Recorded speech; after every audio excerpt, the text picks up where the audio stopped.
Bom dia, galera do segundo ano.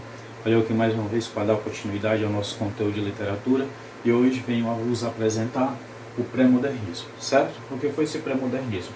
Ele foi considerado um período de transição, não exatamente uma escola literária, mas aquele período em que mostra exatamente o pontapé para o novo movimento que estava surgindo, certo? Então temos aqui no pré-modernismo, o que eu vou colocar aqui agora, para vocês darem uma olhada, é exatamente os limites cronológicos, certo? Primeiramente, o pré-modernismo ele iniciou em 1902 com a obra Canaã de Graça Aranha e os Sertões de Euclides da Cunha, certo? E finalizou com a realização da Semana de Arte Moderna de 1922, quando ele abriu exatamente a campanha modernista, certo? Ou o novo movimento.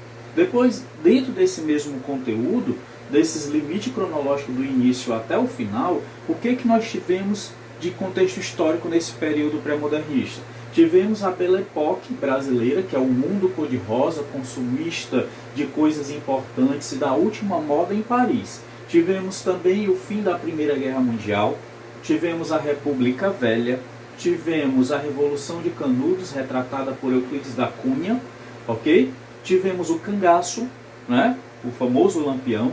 Tivemos o fanatismo religioso de Padre Cícero, quando ele se envolveu com a política e foi excomungado exatamente da Igreja Católica. A revolta contra a vacina obrigatória, né?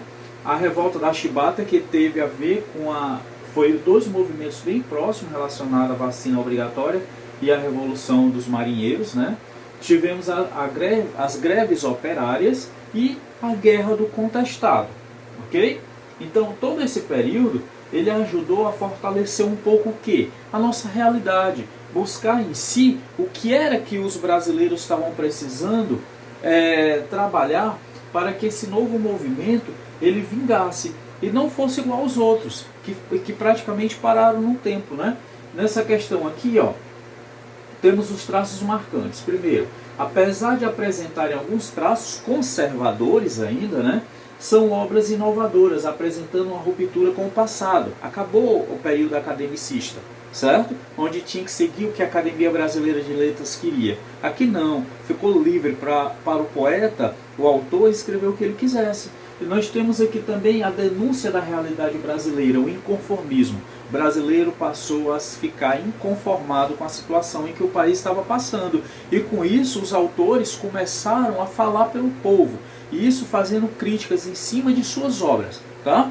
Tivemos também a presença marcante do regionalismo, montando-se um vasto painel do Brasil. O que foi isso? O Brasil, dividido em 5 grandes regiões, cada poeta procurou desenvolver um pouco as características de sua região, mostrar como era a cultura de sua região, fazendo autocrítica que o governo fechava os olhos para certos problemas sociais. Então tudo isso veio à tona. E as regiões que mais marcaram, certo, dentro dessa literatura, foi a região Nordeste e a região Sul, ok?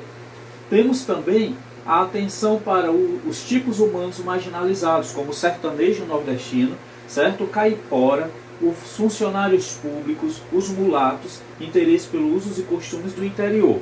Tivemos também uma ligação com fatos políticos, econômicos e sociais contemporâneos, tendo como consequência a diminuição da distância entre a realidade e a ficção. Elas passaram a fazer parte, a acoplar essas obras juntas. Tá? Ruptura com o passado, destaca a psicologia brasileira, retratando nas mais diferentes regiões nacionais, especialmente na sua preguiça. Acentuado o nacionalismo, o poder de lutar, de buscar os seus direitos, né? Não ficar só nos seus deveres. Acentuado nacionalismo, preferência pelo contraste, uso da antítese ainda, né? Preferência por assuntos históricos. Então aqui nós temos exatamente um período que foi marcante, porque a partir daqui foi que ele deu início a o que nós chamamos escola modernista. Temos como traço marcante o misticismo e o espiritualismo, que vem um pouco lá do simbolismo, né? O subjetivismo, a musicalidade, a expressão da realidade de maneira vaga e imprecisa. Temos o uso de cores, eles abusaram do uso de cores nesse período, né? O objetivo deve estar subentendido, não dito claramente, daí o símbolo, ou seja, ele quer com que o leitor ele procure entender o que é que está por trás das entrelinhas. Então ele não quer lançar o problema já de foco, ele quer que o leitor descubra, certo? ênfase no imaginário e na fantasia. Aí cabe também, e nós vamos ver autores que entrou na parte crítica do nosso país, mas mostrando um pouco a fantasia. O Monteiro Lobato foi um desses que criou, tanto que ele criou o Sítio do Pica-Pau Amarelo, e nós vamos ver mais à frente, tá? Olha só, aqui nós temos imagens, olha aqui, ó, os operários, enfim, como se fosse a época escrava, a época dos escravos, né? Temos o primeiro ônibus, ó, os primeiros ônibus aqui de Santos, tivemos a guerra, todo esse período conformista e a parte pobre do país, os problemas sociais aqui surgindo, e que até hoje nós conseguimos encontrar isso aqui em nossos interiores. Tá? Coisas que em pleno século XXI não era mais para existir, mas lá naquela época, no início do século passado, nós brasileiros, nossos antepassados já trabalhávamos a questão da luta, e que nós paramos um pouco, nós entregamos isso na mão do governo, nós paramos de gritar. Então isso aqui, ó, ainda existe hoje em pleno século XX, tá certo? Ou em pleno século XXI, desculpa. Na próxima aula nós iremos ver isso aqui, ó, autores e obras do pré-modernismo, parte 1. Nós vamos ver uma parte dos autores na parte 1 e outra parte dos autores na parte 2, para poder encerrar esse capítulo de pré-modernismo, tá certo?